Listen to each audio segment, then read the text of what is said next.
Hello there. Welcome back to another story. Today's story is how Old King Eagle won his white head.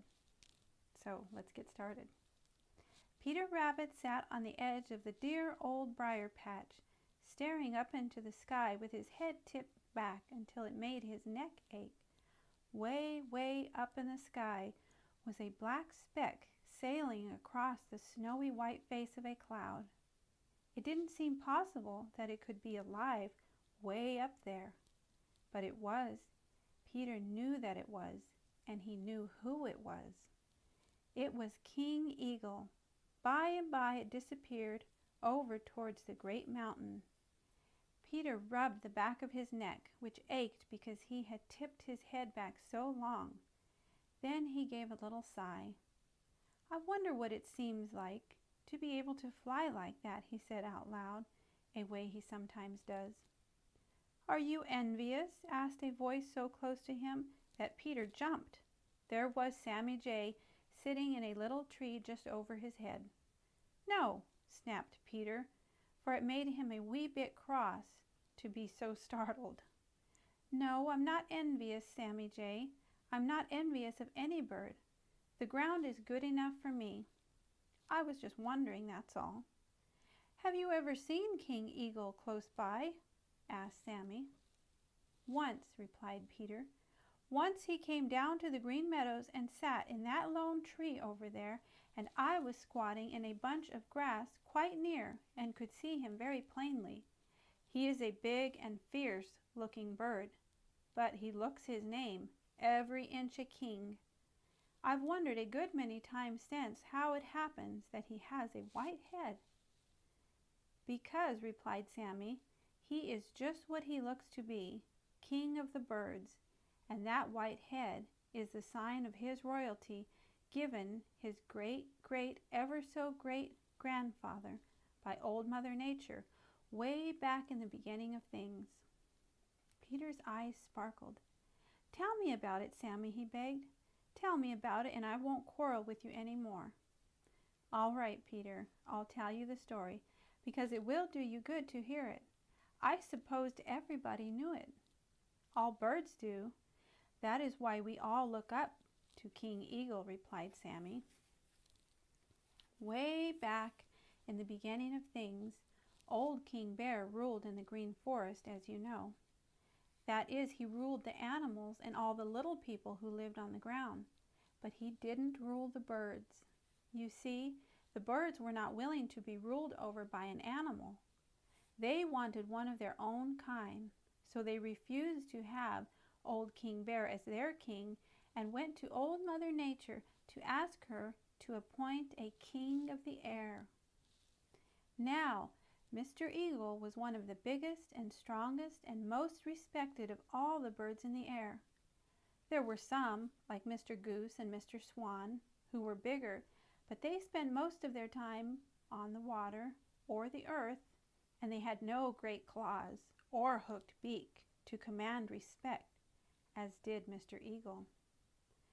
So Old Mother Nature made Mr. Eagle king of the air, and was quite right and proper, and all the birds hastened to pay him much respect. So King Eagle ruled the air, and none dared to cross him or disobey him. Unlike old King Bear, he accepted no tribute from his subjects, but hunted for himself, and instead of growing fat and lazy, as did old King Bear, he grew stronger of wing and feared nothing and no one. Now this was in the days when the world was young, and Old Mother Nature was very busy trying to make the world a good place to live in. She had very little time to look after the birds and the animals. Thus she left matters very much to King Eagle and old King Bear. They settled all the quarrels between their subjects, and for a while everything went smoothly. King Eagle made his home on the cliff of a mountain so that he could look down on all below and see what was going on. Every day he went down to the Green Forest and sat on the tallest tree while he listened to the complaints of other birds and settled their dispute. and none questioned his decisions. Now after a while, this little part of the earth where the animals and the birds first lived became overcrowded. It became harder and harder to get enough to eat. Quarrels became more frequent, until King Eagle had little time for anything but straightening out these troubles and trying to keep peace. Old Mother Nature had been away a long time trying to make other parts of the world fit to live in. No one knew when she was coming back or just where she was. King Eagle, sitting on the edge of the cliff on the mountain, thought it all over. Old Mother Nature ought to know how things were. He would send a messenger to try to find her. So the next day he called all the birds together and asked who would go out into the unknown great world to look for Old Mother Nature and take a message to her. No one offered. This one had a family to look after. That one was not feeling well. Another had a pain in his wings. One and all, they had an excuse until Hummer, the tiniest of all the birds, was reached. He darted into the air before the king. "I'll go," said he. All the others laughed. The very idea of such a tiny fellow going out to dare the dangers of the unknown great world seemed to them so absurd that they just had to laugh. But King Eagle didn't laugh. He thanked Hummer and told him that his heart was as big as his body was small, but that he would not send him out into the great world, for he would go himself. He had been but trying out his subjects, and he had found but one who was worthy, and that one was the smallest of them all. Then King Eagle said things that made all the other birds hang their heads for shame and want to sneak out of sight. After that, he told them that no king who was worthy to be king would ask his subjects to do what he would not do himself, and that where there was danger to be faced or something hard to do, it was the king's place to do it. So he himself would go out into the unknown great world to find Mother Nature and see what could be done to make things better and happier for them. Then he spread his wings and sailed away, every inch a king. They watched him until he was a speck in the sky, and finally he disappeared altogether. Day after day they watched for him to come back, but there was no sign of him. They began to shake their heads and openly talk of choosing a new king. Only little Mr. Hummer kept his faith, and day after day flew away in the direction old King Eagle had gone, hoping to meet him coming back.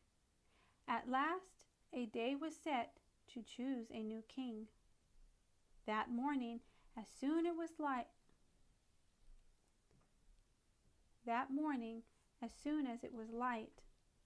little Mr. Hummer darted away, and his heart was heavy. He would take no part in the choosing of a new king. He would go until he found King Eagle or until something happened to him. Pretty soon he saw a speck way up against a cloud, a speck no bigger than himself. It grew bigger and bigger, and at last he knew that it was King Eagle himself. Little Mr. Hummer turned and flew as he never had flown before. He wanted to get back before a new king could be chosen, so that King Eagle might never know that his subjects had lost faith in him. He was so out of breath when he reached the other birds, he couldn't say a word for a few minutes. Then he told them that King Eagle was coming. The other birds had proved that they were not brave when they had refused to go out in search of Old Mother Nature, and now they proved it again. Instead of waiting to give King Eagle a royal welcome, they hurried away, one after another. They were afraid to meet him because in their hearts they knew they had done a cowardly thing in deciding to choose a new king. So when King Eagle, weary and with torn wings and broken tail feathers, dropped down to the tall tree in the green forest, there was none to give him greeting save little Mr. Hummer. King Eagle said nothing about the failure of the other birds to give him a greeting, but at once sent little Mr. Hummer around to tell all the others that far away he had found Old Mother Nature preparing a new land for them, and that when she gave the word, he would lead them to it.